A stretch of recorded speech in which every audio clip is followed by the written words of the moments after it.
bunu tut.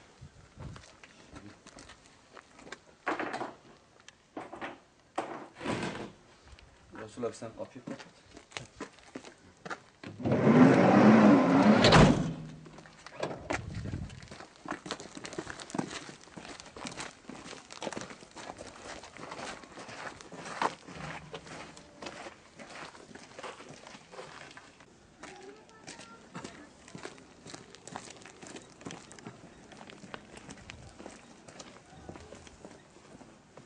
Abla.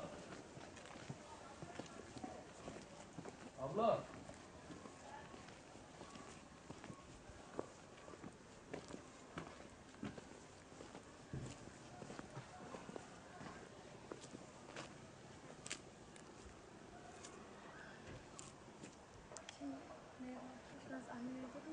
Biz size madem taksi olarak getirdik.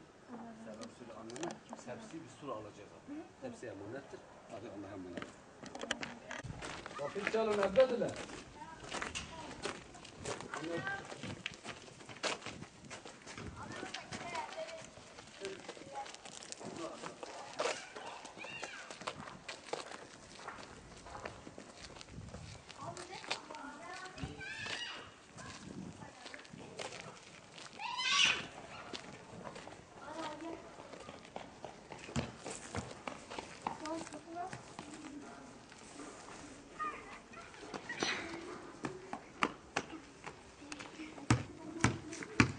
Abla selamun aleyküm. Aleykümselam. Abla Musazzaflar Cemiyeti Aklava Aydiye Varani da Abdül Hirafı